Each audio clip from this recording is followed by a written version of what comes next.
went into teaching, then you didn't have to pay. I mean, it was very low interest or something like that. And I got my degree, and I actually wanted to be a dancer.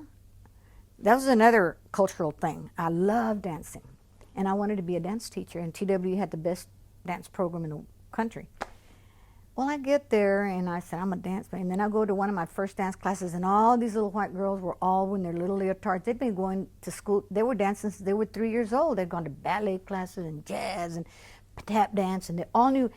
And here I come, little Mexican, never taken a dance class, didn't know what a plie, a releve, nothing.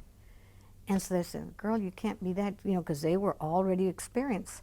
So I jumped into health, physical education, recreation, PE, because that's where I could dance. That's where I could move and have fun, and that's what I did for 33 years. Taught PE. So you did mention that you graduated from high school. There were 18 of you guys. Out of how many students do you remember? How many? How many were in your graduating class? In my graduating class, there were 72, and 18 of those were Mexicanos.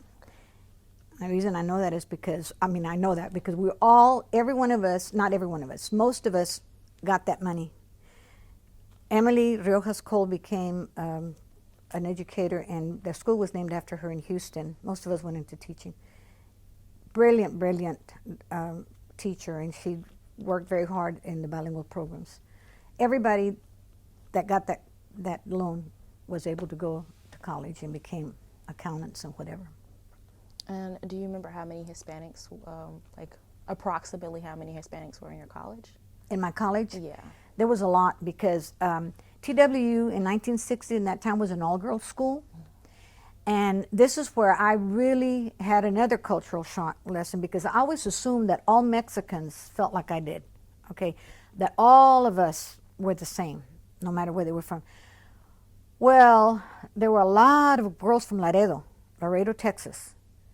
There were a lot of girls from Brownsville, and all from Del Rio, from the border towns and all that. And they were all sent there because their parents were very strict with them, and they wanted them to go to an all-girls school. And so there were a lot of Mexicans there, no guys. The guys all went to North Texas. And so, and I would say that quite a few of them, you know, they came from well-to-do families. You know, this was my first experience with ever having a roommate in my college whose father was the president of the Alice, Texas State Bank. And Tina Cavazos' mother was a principal at a school. You know, that was unheard of. And I was going like, wow, you know, these people have parents that have all this. And you know, my mother was a domestic, she called herself a domestic engineer. She was cleaning people's toilets. And my father was, you know, doing whatever. So there was another shocker for me. And they could not understand when then I got involved in the Chicano movement and I was demonstrating and marching and whatever. They wanted to say, why are you doing this? It's embarrassing. I said, you just have no clue. Okay, I'm sorry. I could go on and on and on. Y'all have to stop me. No, you're fine.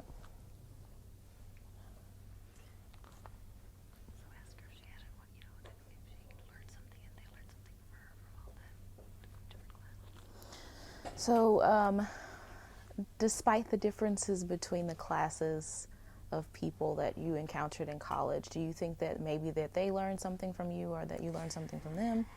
Yeah, I firmly believe that I am who I am because of all those experiences. I like where I am right now. I like being 71 years old, and I like everything in my life that happened to me was there for a reason. Out of 7 of us in the household, my mother, bless her heart, had her hands full, and so, you know, there's always certain expectations of every member in the family. My brother was the oldest, and there was much, he kind of like became what my father was, and that was always working at, you know, at 2 jobs. So my oldest brother kind of became the father figure, and he ruled like one, you know, and then we were 5 sisters, and we're all very close in age. My mother had one, I mean, every year there was boom, boom, boom, boom. And we grew up real close together, and the question, what was that again? I'm sorry. Do you feel like you learned something? Yes, and so I was a wanderer in the family. I didn't like to do housework, so I was always in the neighborhood visiting people and talking, and I continued to do that. I'm still because I would go visit the little viejitas in the neighborhood, really like the little lady that lived in a little crooked house with a little crooked lane, like that with the Rebosos. They were from the old country, feeding the chickens. And I would stop after school and help her feed the chickens. I would visit all the little old ladies. As a result, those experiences growing up for me have made me be comfortable anywhere I go and whatever I do. It's just, and I feel like I talk to my classmates now when we have our reunions and we sit and talk about where were you, Velia, when we were in first. And there's not a picture of you in here, Velia. Where were you? And I said, well, because we didn't go to school with you. You all went to the Little Red Schoolhouse, and we went over there around at the other side of the tracks. And they said we didn't know, and it's truly they did not know that. It was their parents who were the bigots and who said, you know, my brother, who was 1 year younger than I, had the misfortune of falling in love with this cute little Anglo girl since they were in 5th grade, okay? And that was a big no-no. I mean, the mother of that came to my mother's house at the door and said, if you don't tell your son to leave my daughter, we're going to tar and feather him. And we didn't know what tar and feather was at that time. We learned real quick. My mother was scared, you know.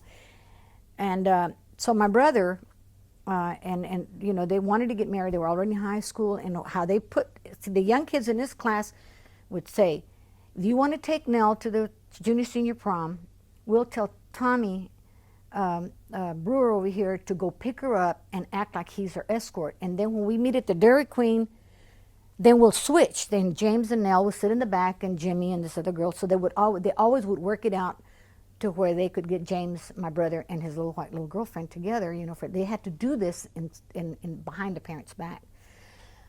Well, this is an Oprah story because they didn't allow them to marry, so he leaves for California all hurt. And, oh, he was so heartbroken and whatever.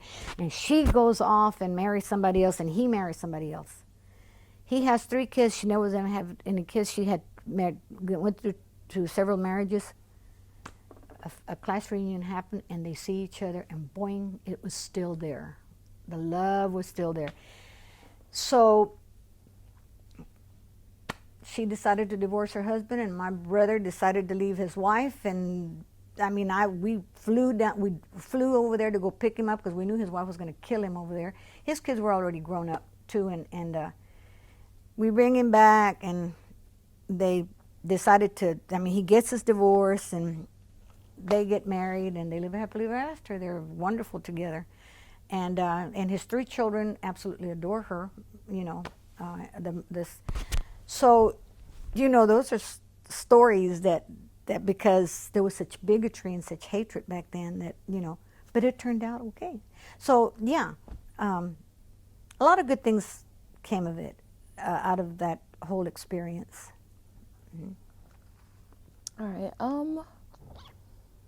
Could you briefly describe your professional experience from the earliest to the most current? I loved what I did.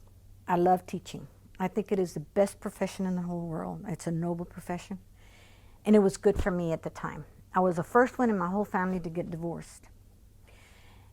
And I had 3 daughters, and then I had a stepdaughter, and then I adopted a little cousin. So I had 5 little girls. My baby was 3 months old when I got a divorce.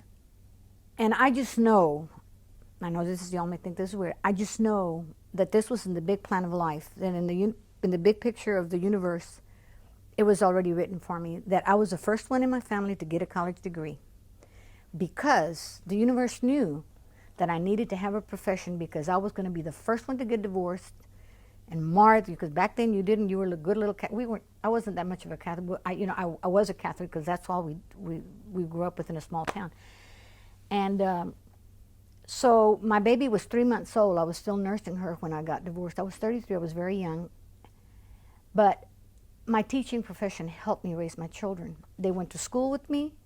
We were off at the same time. And because I was a PE teacher, I taught everybody in the whole school. And I loved it. I loved it because I was a hyperactive adult anyway. And I loved jogging. I loved dancing. I loved teaching the kids how to jump rope, how to do ball skills. And I was very good. I was not a jock. Never had been a jock. I was not a basketball player. If I was on the basketball team, but I never got to play. I was on the volleyball team. I was too short for everything. But I would make the team, but I wouldn't play. So when I became a PE teacher, I was very sympathetic to the little chub dubs and the klutsies. You know, I would never make my little chub dubs jog because I knew it was bad for their knees, and I wouldn't make any of the girls do pull-ups because I knew that wasn't right. I just instinctively knew this. And as a result, I had a very, very successful teaching career. The kids, a lot of children, oh, we hated PE, you know. No, my kids didn't. They loved PE. The only ones that didn't like PE were my daughters. They hated to come to my class because I was their mother. And then it worked great because also the other kids loved that. What are we playing today? Do you think your mom will let us do this and whatever? So it kind of worked. So my professional life was absolutely wonderful. I had 33 years, and then I hung up my tennis shoes when I knew I couldn't do forward rolls and tumbling. I knew I was gonna, if I tumbled one more time, I might never get up. So I thought, this is when I need to stop. And so I did. So I've been retired now for, it'll be 13 years. I highly recommend teaching. So teachers have a tremendous impact. They can either do a lot of good or they can do an awful lot of damage. I've had teachers that were horrible, that kids absolutely ruined some kids, that made them hate learning. And then I saw some wonderful teachers who had taught and had a love of learning, taught them how to love, to figure out and do things. So yeah, my profession was wonderful. I loved it. Where did you teach? What? Where did you teach? I started out in San Antonio in junior high at Harlandale Junior High School in San Antonio. And that was another fight because, you know, a lot of schools back then, they thought PE was you just throw a ball out there and everybody goes out and play, or, you know, whatever games. I was trained to be I was trained in health, physical education, recreation. I had a background. I could do aquatics programs, I could do dance programs, I could do health, public health teaching. I was trained. TW literally prepared us for all of that. And so as a result, when I graduated, I didn't even have to go apply. People were calling, they wanted TW graduates because they knew we could do. So the men coaches were horrible. They looked down on PE teachers and the women, and I had to literally fight with them all the time because they thought I didn't know how to do anything. And I didn't like the way they yelled at you know, they were awful, those coaches that were, no. Anyway, so I started in San Antonio. My husband at that time was at Fort Sam Houston. I got married in 1963. I was at TW when President Kennedy got shot. Everybody took off to go see him, and I didn't go because I was too poor. I couldn't go, but I was listening to the radio and of his trip when he had just flown in and when he got shot. So I was a part of that. I was telling him earlier about the experience in 1964 when I was getting ready to graduate from TW. I was at a restaurant and some demonstrators, 3 white boys and 2 black guys, walked into the pig stand and sat down at the counter. They were told to leave because they would not serve the blacks. I was sitting there eating, and I was just, then all of a sudden I saw them, they were escorted out, and then all of a sudden I saw the signs, the picketing started around that. And so that was the way it was done. If you ever see all those movies about the Freedom Riders and everything, it's, you know, they would literally do this. They would put their lives on the line. And I really think that, now, when I was a kid growing up, we had pole dances. We had to buy a poll tax in order to be able to vote. And we used to have, we call them poll dances because then if you paid, that was your poll tax, and then you could vote. Actually, I started getting involved in politics and getting very interested when President Kennedy got elected. And I defended him because everybody was saying, oh, if he wins, he's going to make the Pope's going to run this country. He's going to make you eat fish every Friday and all these very crazy things. It was very, and I was defending him, and that was my first interest when I first got involved in the political process. So which party would you think you were affiliated with then? Definitely a very liberal Democrat. My father was a strong Democrat. He believed in the Democratic Party. Um, my father was from the 30s, and he was in that CCC program where was it Roosevelt during the Depression opened up those projects, and so Bastrop State Park and then the Lockhart State Park and quite a few buildings were built by my dad and all my uncles and all of them, and so he was a strong believer of what Roosevelt did, and and then he always voted Democrat, you know, and so I'm still a Democrat. I'm gonna back up a little bit. You were about the demonstration. So was that in San Antonio or was that in Lockhart? What demonstration? The demonstration you were talking about, the sit-in? At Denton, Texas. Denton? It was Okay. at Denton, Texas. Do you remember how you felt when that was going on? Yes. I was flabbergasted. I could not believe. You have to remember that I was raised in the barrio with the blacks, okay? I felt much more comfortable. Even as a teacher, I would go to the teacher's lounge, and I always felt more comfortable with African American teachers because that's who I was raised with. That's where I learned my English. And there was a lady that would come and teach my mother. My mother didn't know my mother only knew how to cook Mexican, and this lady, lady came and taught my mother how to make sweet potato pies and taught her how to make that southern cornbread dressing. My mother learned from this black lady. She taught my mother how to cook. All of my brother's friends were all African Americans. I don't remember the girls as much as the boys. And down the street from us was a dance hall. It was an old house, and you could see the windows open because back then you did. And that's where all the blacks would have their music. And James Brown and what's the other one that plays the guitar? Black musician. Anyway, they used to call them the Chitlin tours. All the blacks musicians, they weren't allowed. I mean, they would go through those small towns and they would have this fantastic music, and we would sit outside because of course we couldn't, and we would watch all the fun. When I saw the music Color Purple, I remember that. Did y'all ever see that movie Color Purple? In that little place where they were all dancing, that's what it reminded me of because it was old and the sideboards. It was, but we used to sit there, and James Brown was what came to Lockhart. I mean, Lockhart has that little town. That little cotton town, picking town, because we all picked cotton when we were growing up.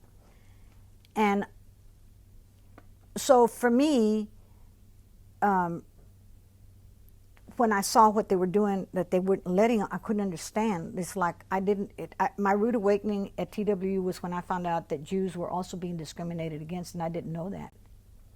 You know, it goes to show you how ignorant I was. I mean, we were ignorant in a small town like Lockhart, you know. So I learned that there could be Mexican teachers, there was bankers that were Mexicans, there were doctors that were Mexicans, and that's what I learned that at TW.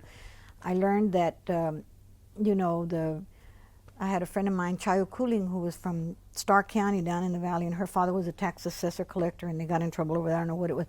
And then she moved later to Austin when we were having the economy furniture strike, and I was marching on Congress